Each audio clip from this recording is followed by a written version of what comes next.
I read Freud young. I enjoyed Freud. I thought that that was about life. I don't know.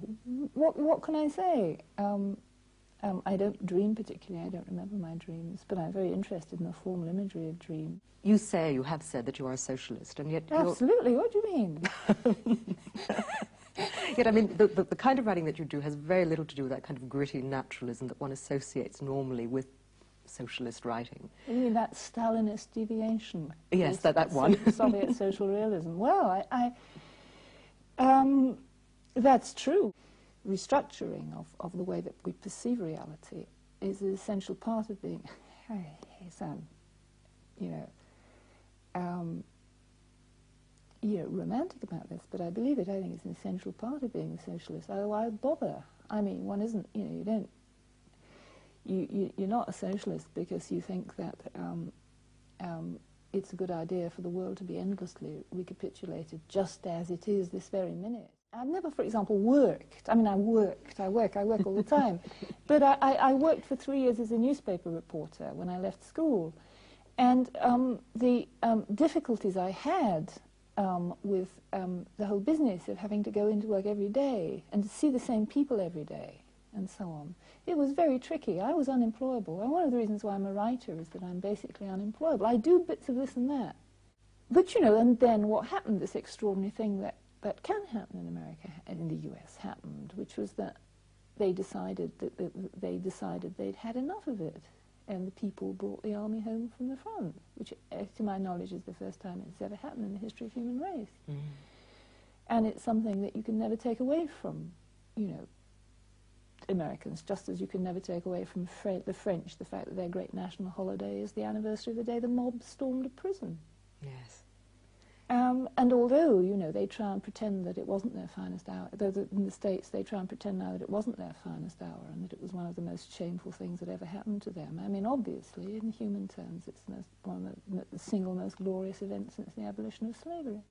A lot of the stories in The Bloody Chamber are derived purely from that surprise, from analysing the imagery as though it came, out of my brain, not from out of nowhere, but as though it came out of somebody's dreams. I'm afraid that Freud wins hands down most of the time because the imagery is so beautiful and extraordinary. You're not very kind to the mother figures. You don't like Earth Mothers particularly. Well, no, also that granny in the Red Riding Hood stories always go through the mangle. That's right, they get killed off. They get eaten. Many feminists who might have rewritten the Red Riding Hood story would have kept the grandmother alive, simply because the Earth Mother image is so important to them. And yet you reject it, and I think this is probably in some way connected to your thinking about de Sade as well.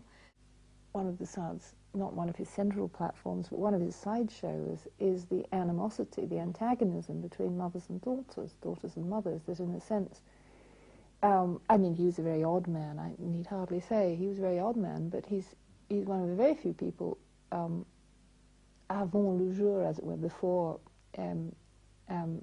whilst everybody was stamping around behaving in Oedipal fashion, people hadn't actually figured out that that was what was the problem. Do you follow me? That he was the first, one of the very few people who's ever really tried to transpose that into how girls, that, in a way that you do have to, well, that a woman's relation with her mother is very, very difficult. I mean, it seems to me much more difficult, much more complicated, much more obscure than a boy's relationship with a father. Aphorism of Oscar Wilde's about, all women turning into their mothers, that's their tragedy. And one of the kind of part of the great dichotomy of Western thinking is that, mothers are nurturing, so that we still have this horrid shock of surprise when the earth, when Mother Nature shows its natural indifference to us. The women's movement has actually concentrated on mothering a lot, and it's tended to romanticize it a bit. Is that likely? Is it possible that Sade was the person who underpinned Sade, because he was forbidden, because he was the great forbidden person, he underpinned a whole lot of 19th century art. They'd all read him, even though he was forbidden, they'd all read him, and it underpinned a great deal. Huysmans, that whole sense of being damned. The surrealists treating him as this great, architect of liberation, if you like. And there's this reference to him in one of Blake's poems as this free spirit incarcerated in the Bastille. Innumerable jokes in Buñuel about Sade, and a whole lot of Buñuel's jokes do come from Sade.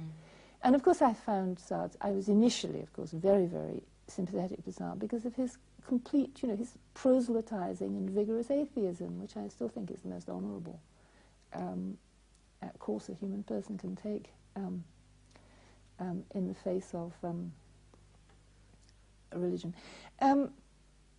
You say in the book that Sade treats all sexuality as a political reality. I think he does. And that this is...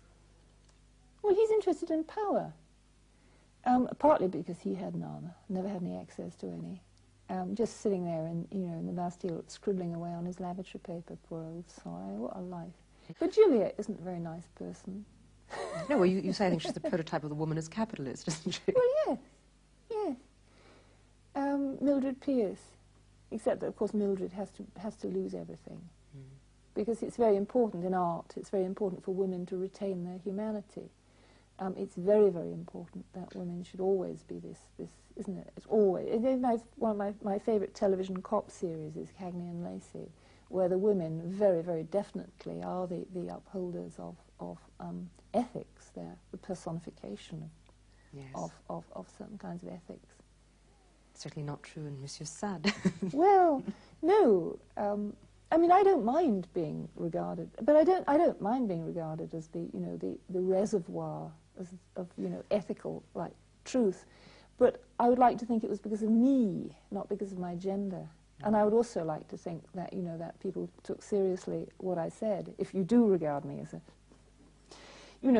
because the other thing, you're always true and you're never believed, like Cassandra.